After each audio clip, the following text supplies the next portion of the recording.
Good evening YouTube, welcome back to Richmond.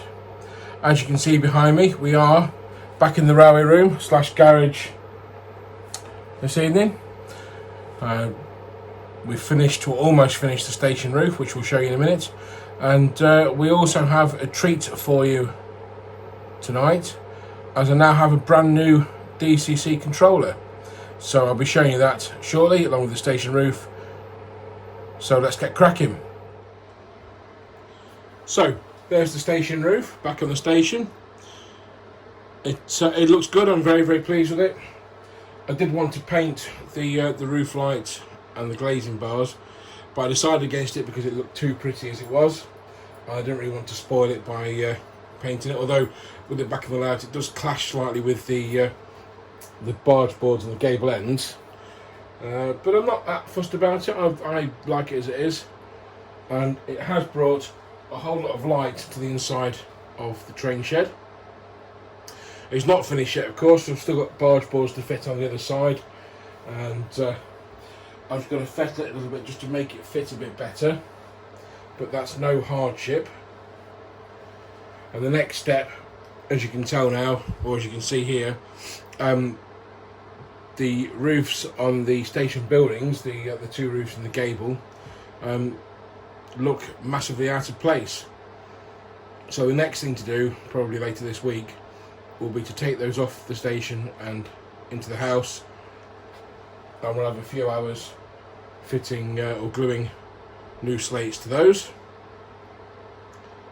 And it's just continuing the process of conserving and preserving this this beautiful model. For those of you that don't know from some of my early videos, this model of Richmond Station was made by a guy called Louis Heath way back in 1975, so it's 45 years old. It's older than I am. I'm only 44, and it's doing quite well for its age. There are some small little detail bits that need updating on it. There's no interior detail on the inside of the train shed, so I'm going to add that. There'll be no physical doors or windows, it'll just be representations of them. And right round the back of the train shed, there should be a row of buttresses like those, but they're missing. But thankfully the locations of them are marked on the wall, so it should just be a case of getting some made and put on the building. So I hope you like what I've done to the station. It's took a long while to make this. I know I only showed one video, but it's taken a lot of work, and hopefully that work is paid off, because it does look really good. And now on to the main event. So you see before you a fairly nondescript white cardboard box. However, should I flip the box round, ta-da! We have a lovely brand new Digitrax Zephyr Express DCC controller set, which is, I believe, the DC52 or DCS52 command station. So I'm going to get out of the box in a minute and take this bad boy for a spin. So inside the aforementioned box we have a power cable, a transformer, 2-step instructions, a LocoNet and decoder and LocoNet cable tester, which I have no idea how it works, but we'll find that out at some point. And the main event, which is the command station / controller, which is a lot smaller than I was led to believe. And that's not a bad thing. It is quite a nice size. Let me take it out of the box and show you a bit more closely. Out the bubble wrap rather. Let's get past that. There we go. So, there we go. It's a beautiful little thing with a nice forward and reverse handle and a power handle, which is a lovely smooth little thing. And we'll get it plugged in and set up, and we'll see what it does. It was fairly easy to set up. It's just the power cable into the back and the two wires to the power bus. Now I've already selected my J72 as address 33, so we'll just run it, just nudge the control handle and she'll start moving. Very, very smooth control. I'm very, very pleased with this. That screen is lovely. So just bring it to a stop and select forward on the controller, and then we'll set it just there. Speed step 28, it shows 28%. Just up it a little bit, and you can see she absolutely loves that. Now I've tested a couple of other locos and they all run absolutely superbly. Let's just bring her to a stand.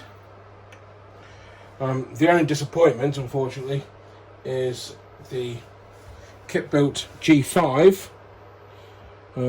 Some fetting I think may be required. It does not like going around corners at all. So if we select that loco, which is 37, and make sure she's on the track properly, there's no give in the driving wheels at all, as you'll see in just a minute. So it does run okay, it's just the track's a little dirty, and you'll see in a minute it will come to get a bit more beans, and it comes straight off, because it does not like the curves, which is a shame because I paid a lot of money for that loco. So unfortunately I will have to sell it on. Let's just move it out of the way. And it's a damn shame, it's a very, very pretty engine, and what I say, it's a huge disappointment. But anyway, back to the rest of the layout. Let's just change those points. Let's just select my V2, which is just there. Just make sure it's on the rails properly. Okay, so that is address 62. So we'll select 62 on there, and we'll see. Lovely, very smooth. That one's absolutely beautiful. This one has a stair line fitted in it as well, from one of my previous videos, you remember. It is a bit jerky in some bits. I've got a couple of bits of dodgy track I need to iron out before everything's ballasted. But that does run absolutely beautifully.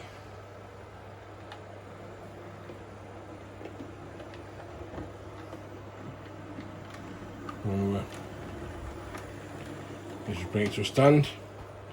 And there is a certain amount of braking in this, like you can see I've let go of the throttle, and it's still going. Let's just pan the camera down a little bit so you can see what's going on. So, to brake. So it's a very, very nice controller. There are lots of instructions with it, which I'm going to have to go through just to get used to the features.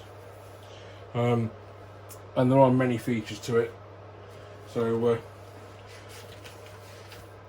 there's many, many pages. It's consistent stuff as well. Yeah, I'm not. I'm programming decoders, reading decoders. That's something that I'm going to have to look into, because obviously there's at least one decoder on the locos that need programming. The class 40 I bought last week is set to address 3, so that need changing, but obviously on a separate programming track, which I'll try and set up at some point in here. I hope you've enjoyed the short video. I know it wasn't meant to be a review video of this controller, just showing off the fact that I've got a new controller, and I hope you've enjoyed this video. And if you haven't already subscribed to my channel, please hit that subscribe button and the bell icon so you get your notifications when I upload a new video. We do have some projects in the works. I do have a DCC point decoder, a Gauge Master 1, which I'm going to test at some point and give you a little review of and show you how it works. And I've got some more locos coming in as well soon, so look out for those. But bye for now.